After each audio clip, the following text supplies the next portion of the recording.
Então vamos. Só falar alô, Caio. Alô, quem está aí? Juliano. Alô, Caio. Alô, Braulio. Tudo bom, Juliano? Toda a equipe do Papo de Graça. Obrigado, Juliano. E aí, meu irmão? Uma alegria estar participando pela primeira vez do programa. Amém. Tinha uma pergunta para fazer para o senhor. Tá bom. Atos dos Apóstolos traz várias vezes a menção de que os primeiros cristãos frequentavam o templo. Atos 2, 46, Atos 3, 1 e por aí vai. Até o capítulo 8. Então foi justamente o tempo em que a igreja não saía de Jerusalém de jeito nenhum. E demorou... Seus sacrifícios e os rituais... Estava tudo errado.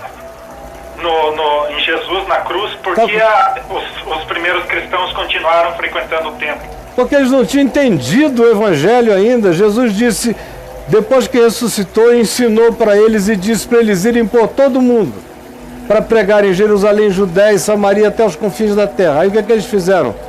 Veio o Espírito Santo e eles sentaram em Jerusalém, não foram mais a lugar nenhum e começaram a ficar impressionados. Começaram a ficar cooptados, porque diz o livro de Atos que primeiro eles só foram perseguidos, os apóstolos foram presos, capítulo 4, capítulo 5. Aí eles começam a gozar de grande simpatia de todo o povo. Aí começa a crescer em Jerusalém. E vai aumentando o fato de que tem gente sendo batizada aos milhares. E muitos sacerdotes, abra aí em Atos capítulo 6, verso 6, está dito, e muitos sacerdotes obedeciam à fé e crescia a palavra do Senhor. Está escrito aí.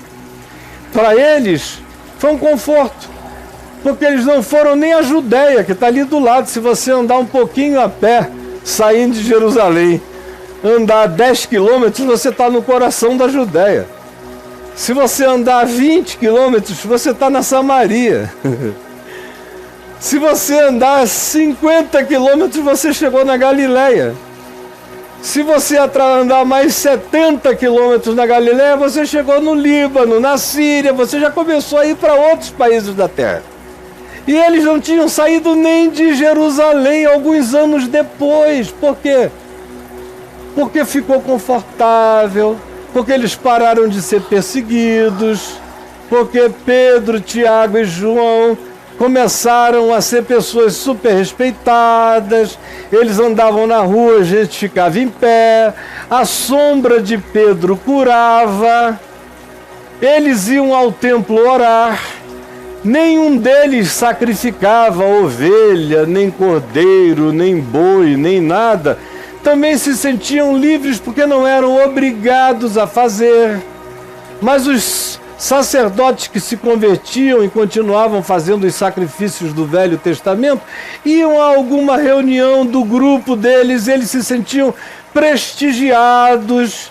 Aí era uma questão de manter a paz, de criar conciliação, que mergulhou-os em acomodação, até que eles crescem tanto que surge aquele problema das viúvas que não conseguiam, as viúvas dos judeus que estavam tendo primazia na distribuição da comida em relação às viúvas dos gregos e dos gentios em Jerusalém. Aí eles instituem os diáconos para cuidarem desse serviço, não precisarem ir adiante. Eles não contavam com Estevão, que Estevão era aquele anarquista do reino de Deus que não estava impressionado com aquela multidão de sacerdotes fazendo salameleques para Tiago, nem para Pedro, nem para João, nem para ninguém. Estevão não estava impressionado com a glória de ter uma igreja supremacista e majoritária em Jerusalém. Ele não estava impressionado com o fato de que não se tomava nenhuma decisão no Sinédrio ou no Knesset de Israel, sem que se levasse em consideração o sentimento, a opinião dos apóstolos. Era um tempo de uma determinada acomodação, e Estevão não estava nem aí para isso. E sem ser um apóstolo, sendo só um garçom, que a palavra diácono significa garçom, sendo só um garçom social, ele, no entanto, sendo um homem bom, cheio do Espírito Santo e de fé e de intrepidez, começou a não só servir o pão e a socorrer os necessitados, mas a pregar veementemente a palavra de Jesus e a dizer, leia a mensagem de Estevão, a pregação de Estevão, aí no capítulo 7 de Atos dos Apóstolos, a dizer que Deus não era servido por mãos humanas, não habitava o templo, não se satisfazia com sacrifícios, que Jesus já tinha feito tudo. Vem Estevão e corta aquele comodismo no meio, arrebenta com aquela diplomacia de cooptação e faz com que a religiosidade judaica canina, que não tinha mais nenhuma razão para se pitibulzar, porque os próprios cristãos tinham sido cooptados e estavam vivendo naqueles 50 tons de cinza, quando viram do meio dele um indivíduo jovem com aquela força, intrepidez e unção no Espírito Santo, não aguentaram, rangeram os dentes de raiva e o apedrejaram. E aí começa o verdadeiro evangelho, quando a graça de Deus explode em Paulo. Foi aquilo que deflagrou, foi o gatilho de angústia de Paulo, foi a morte de Estevão, a conversão de Barnabé. Aí tem um monte de coisa, já falei trilhões de vezes sobre isso, está tudo gravado por aí. E aí, quando chega a conversão de Paulo, que decorre durante o capítulo 8, a preparação, a dispersão e a palavra usada no grego, em Atos, no capítulo 8, no verso 1, quando diz, naquele tempo foram dispersos, os crentes foram dispersos. O texto original grego é foram semeados, no sentido de que aquela calamidade, aquela perseguição foi uma soberania divina para tirá-los daquele mar morto.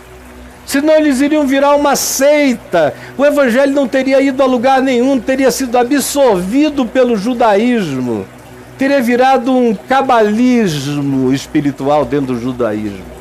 Então, é com Paulo que isso explode os odres. É Paulo que bota vinho novo em odre novo. Os outros estavam querendo botar o vinho novo em odres velhos, estavam querendo fazer remendo de pano novo em vestes velhas.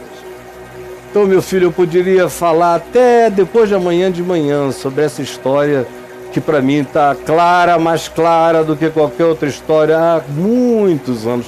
Eu ando em cima dela, faço até moonwalking, até desmaiado, eu sei os detalhes dessa história. Um beijo para você, Juliano. Deus te abençoe, meu querido. Um beijo também. Muito obrigado pelas explicações. Tá Porém, bom. se for possível ainda, mais um detalhezinho. Em Atos 3:1 diz que Pedro e João subiam a hora 9ª ao templo. 3 horas da tarde. Isso. E por acaso eles ainda estavam metidos aos costumes, aos... Estavam. Olha só, específicas. Juliano, estavam sim, eu acabei de dizer. Se você quiser ter certeza, lendo o próprio texto de Atos, por que você não lê Atos 10 para ver como Pedro ainda era um cara? Ele pensava que era alguma coisa, mas era um retardado.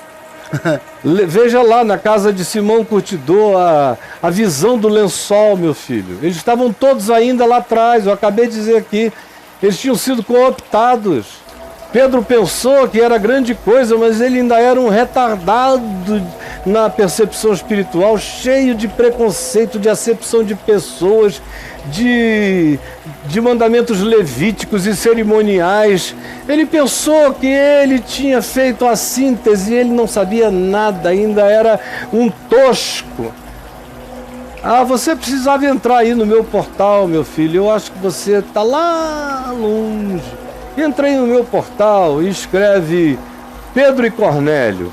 Escreve aí, alguém escreva, por favor, e mostre para ele. Pedro e Cornélio, Atos 10. Bem rápido, porque o tempo está correndo, eu queria ganhar tempo. 9. Dá o quê? 9, Lá Pedro e dentro Cornélio. tá difícil demais para você, Gabriel, hoje, 9, meu filho? 9. 9? É que ali é pedagógico, né, quando aparece. Atos 10, 120. Isso. Entre aí em Atos 10, 120.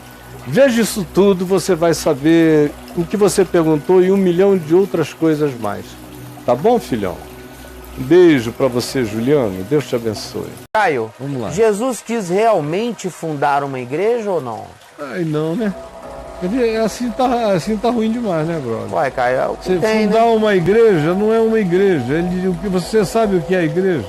Deixa eu botar aqui no Caio. Quis fundar uma igreja 104.